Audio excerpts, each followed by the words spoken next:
সবথেকে important gland হচ্ছে কি হচ্ছে থাইরয়েড গ্ল্যান্ড। এটা কি হচ্ছে ফার্স্ট হচ্ছে ডেভেলপ হচ্ছে ইন্ট্রাইউটেরাইন লাইফের মধ্যে।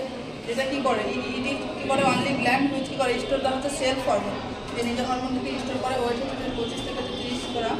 দেন হচ্ছে কালার হচ্ছে রেডিশ পিঙ্ক, বিকজ কি হচ্ছে পিচ হচ্ছে রিসিভ হচ্ছে 80 থেকে 120 ml, বিকজ হচ্ছে ব্লাড হচ্ছে পার মিনিটে রিসিভ করছে কার্ডিয়াক আউটপুট। এই জন্য হচ্ছে কালারটা কি হচ্ছে রেডিশ পিঙ্ক থাকছে। লোকোসেটা থাকছে C531, এর শেপ যেটা থাকছে এইচ শেপ বা হচ্ছে বাটারফ্লাই শেপ থাকছে। এবং হচ্ছে এর হচ্ছে পোস্টেরিয়র অফ দ্য থাইরয়েড গ্ল্যান্ডে কি হচ্ছে নার্ভ প্রেজেন্ট থাকে, তাকে আমরা কি বলছি রিকারেন্ট ল্যারিঞ্জিয়াল নার্ভ। এটা কি করে যে হেল্প করে ভয়েস প্রোডাকশনে হেল্প করে। এটা এখানে কি থাকে যে 4 স্মল গ্ল্যান্ড থাকে। এটা কি করে প্রেজেন্ট হচ্ছে পোস্টেরিয়রলি থাকে প্রেজেন্ট। এটার ফাংশন কি হচ্ছে T3 and T4। এটা কি করে মেইনলি যেটা করে সেটা হচ্ছে যে কি বিএমআর মেনটেন করে এখানে, যেটা হচ্ছে বেসাল মেটাবলিজম রেট হচ্ছে মেনটেন করে। কখন করে যেটা হচ্ছে যে রেস্টিং মেটাবলিজম রেট।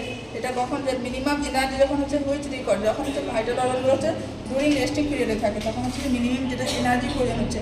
এবং হচ্ছে থাইরয়েড হচ্ছে ইনক্রিজ হলে কী হয় আর ডিক্রিজ হলে কী হয়। যখন হচ্ছে যে থাইরয়েডটা ইনক্রিজ হচ্ছে তখন হচ্ছে কি বিএমআর ইনক্রিজ হচ্ছে, যখন ডিক্রিজ হচ্ছে তখন হচ্ছে কী হচ্ছে বিএমআর হচ্ছে ডিক্রিজ হচ্ছে।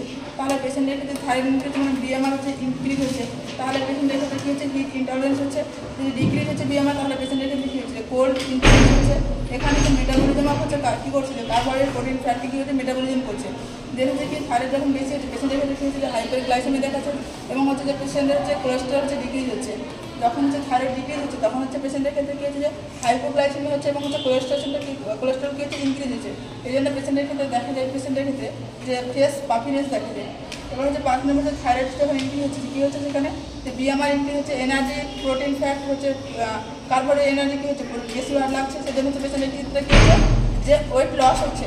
বাট যখন হচ্ছে যে থাইরয়েডের পরিমাণ কম থাকছে তখন কী হচ্ছে যে বিএমআর ডিগ্রি হচ্ছে, তাহলে ফ্যাট আর প্রোটিনের কী হচ্ছে ব্রেকডাউন কম হচ্ছে, তাহলে পেশেন্টের ক্ষেত্রে কী হচ্ছে ওয়েট গেইন হচ্ছে। যে হচ্ছে যে কি হাইপার থাইরয়েডিজমটা কি, এখানে হচ্ছে থাইরয়েড হরমোনের কী হচ্ছে ইনক্রিজ হচ্ছে। এটা দু ধরনের হতে পারে, একটা হচ্ছে প্রাইমারি, একটা হচ্ছে সেকেন্ডারি। প্রাইমারির ক্ষেত্রে কী হচ্ছে যে থাইরয়েড গ্ল্যান্ডের প্রবলেম হচ্ছে, সেজন্য কী হচ্ছে T3 T4 কী হচ্ছে ডিক্রিজ হচ্ছে। বাট এখানে যে TSH আছে TRH ডিক্রিজ হচ্ছে। এই জন্য কী হচ্ছে ডিউ টু হচ্ছে কি নেগেটিভ ফিডব্যাক। আর হচ্ছে সেকেন্ডারি ক্ষেত্রে প্রবলেম কোথা থেকে পিউটিটারি আর হাইপোথ্যালামাসের প্রবলেম থাকছে। তার ফলে কী হচ্ছে যে TRH TSH T3 T4 all হচ্ছে কি ইনক্রিজ হচ্ছে। এবং হচ্ছে কজেস অফ হচ্ছে হাইপারথাইরয়েডিজম কী কী কারণ হতে পারে। ফার্স্টে যেটা বললাম যে গ্রেভস ডিজিজ, যেটা হচ্ছে কী হচ্ছে একটা অটো ইমিউন ডিজিজ, যে থাইরয়েড গ্ল্যান্ডের বিরুদ্ধে কী হচ্ছে যে একটা অ্যান্টিবডি হচ্ছে ফর্মেশন করছে। দেন হচ্ছে যে এক্সেসিভ ইনটেক অফ আয়রন যদি বেশি পরিমাণ নিচ্ছে তাহলে কি হচ্ছে T3 T4 পরিমাণ বাড়ছে। প্রেগনেন্সি কী হচ্ছে বা স্ট্রেসের জন্য হচ্ছে T3 T4 ইনক্রিজ হচ্ছে। এক্সেসিভ ইউজ অফ হচ্ছে লেভোথাইরক্সিন হরমোন। কোনো পেশেন্টের যদি হাইপোথাইরয়েডিজম থাকে তাহলে সেক্ষেত্রে কী হয় যে লেভোথাইরক্সিন মেডিসিন প্রেসক্রাইব করা থাকে, এবং সেটা যদি এক্সেসিভ পরিমাণে কী করে কনজিউম করে এক্সেসিভ পরিমাণে ইউজ করে তাহলে সেক্ষেত্রেও পেশেন্টের কী করা হয় যে হাইপোথাইরয়েডিজম দেখা যায়। তারপরে কী হচ্ছে যে এখানে থাইরয়েড গ্ল্যান্ড কী হচ্ছে নোডিউলস থাকছে, হোয়াট নোডিউলস থাকছে। এখানে কী হচ্ছে যে এখানে থাইরয়েড হরমোন কী হচ্ছে প্রোডাকশনটা ইনক্রিজ হচ্ছে। এগুলো হচ্ছে কজেস, বাকিটার পরের দিন করানো হবে।